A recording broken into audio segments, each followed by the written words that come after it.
Ассаламағалейкум. YouTube-тың оқырмандары біздің алғашқы видеомызды жақсылап соңына дейін тамашаласаңыздар, мына жерде майдың жеудің себептерін толық ашып беруге тырысам. Бір 5 минуттық видео шығатын шығар, максимум. Соңына дейін тыңдасаңыздар, сізде май жеу мәселесіне байланысты сұрақ қалмайды. Біріншіден, екіншіден, оның қалай алдын алатынын түсініп алатын моменттер түсіндіремін. Әрине, әрқайсысын жеке-жеке түсіндірмеймін. Қайсынан май жеу себептері болатынын айтамыз, және мынау именно поршневой группадағы осы гильза жақтағы май жеудің себептерін қалай жеңіл жолмен капитал К-ге бармай шешуге болатындарын түсіндіретін боламыз.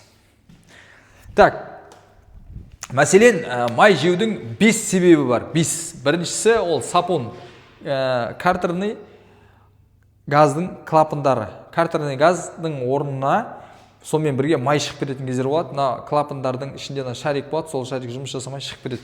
Кейбір кездерде маслоделителдеріне болады, пластмасса маслоделитель болса сынады, не істейді, содан одан да жіберетін кездер болады. Бұл екеуі енді бір неде, сол картерный газдың жақтан шығып кететін май. Бұның шешу мәселесі жобамен бір 20 мың мен 30 мыңның арасында, бір 10 мың мен 20-30 мыңның арасында шешілетін мәселе. Жеңілді, жарасы ауыстырып жіберуге болады, тазалап жіберуге болады, басқасын басқа. Одан кейін екінші мәселе бізде масляный сальник дейді, колпачки дейді, маслосьонный сальник дейді. Бұл яғни клапандардың жұмыс жасап жатқан кезде солар арқылы астыға қарай май түсіп кетпеуін қамтамасыз ететін сальниктер. Бұны да ауыстырып шешесің, болмаса сондай бізде мысалы бір май бар, құрамында сальниктерді ертетін. Сондай майларды құю арқылы азайтуға болады уақытша. Бірақ в целом ауыстыру қатты қиын емес. Бұл да бір 20 мың теңге мен бір 100 мың теңгенің арасындағы жұмыс, енді әр машинада әртүрлі. Одан кейін шөгінді, ол кокс. Кокс дегеніміз, мынау мына жерде поршынды суреттеп қойдық. Мына бірінші, екінші, үшінші, үш кольца бар. Үстіңгі екеуі компрессионный болады. Мысалы, мына жерде компрессияны создавать етеді. Үшіншісі маслосъемный, яғни мына астында май бар ғой бізде, мына жерде майны жоғарыға келеді ғой, сол майды түсіретін астыға қарай кольца бар, және мына жерде тесік бар. Сол май тесік арқылы қандай да бір бөлшегі ішке ағады, қандай да бөлшегін кольца астыға түсіріп отырады. Осы жердегі осы коксқа келіп тұрық қой, мына әңгіме шөгінді. Осы жерде кокс жиналып, толып, майды уақытында ауыстырмаған, немесе нашар май құйғаннан, енді сондай оқиғалардан кокс жиналады. Сол коксты раскоксовка дейміз ғой, біз раскоксовка жасау арқылы одан арылып май жеуді азайтуға болады. Біз өзіміздің практикамызда Алматы қаласында 600 автокөлікке раскоксовка жасап, 300 клиенттің жақсы отзывын алып, 250 клиенттің бір орташа отзывын алып, бір 50 клиенттен мүмкін ешқандай пайда болған жоқ деген сияқты отзывтарды алған кездер болды. Енді кокс түсінікті болды. Ең қиыны, бұның да мәселесі 22 мыңнан басталады. 22, бір 25, енді 8 цилиндр болса, не болса сәл қымбаттап, максимум бір 50 мыңға барады. Бұның да жарасы жеңілдердің қатарында.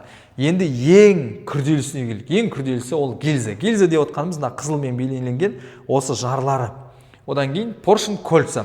Енді кольца сынып қалған жағдайда, немесе до конца желініп қалатын кездері болады. Сондай жағдайда еш нәрсе шешілмейді. Бірақ мен өзім байқағаным, жапон автокөліктерінде кольца желініп сыну дегеннен гөрі гильзаның кетуі көп болады. Мына екі жағдайда капитальный ремонт керек. Енді мынау 50 мың, қанша дедік, 50 мың максимум дедік, мына жерде 100 мың максимум, мына жерде тоже бір 70-80 мың максимум да, минимум 20 мыңнан басталады. Ал бұл жерде әңгіме мүлдем бөлек.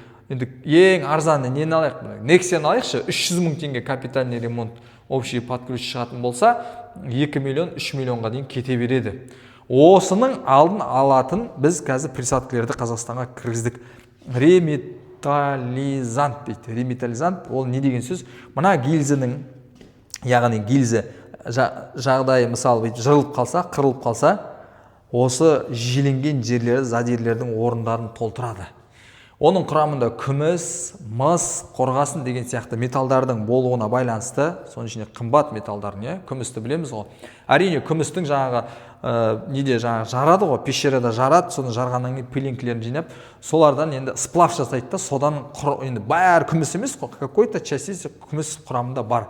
Осы технологияны швейцариялық инженерлер ойлап тапқан, соны Аллаға шүкір біздер міне ТТОйл сервис өзіміз Қазақстанға дистрибьюция алып әкеліп кіргізіп отырмыз.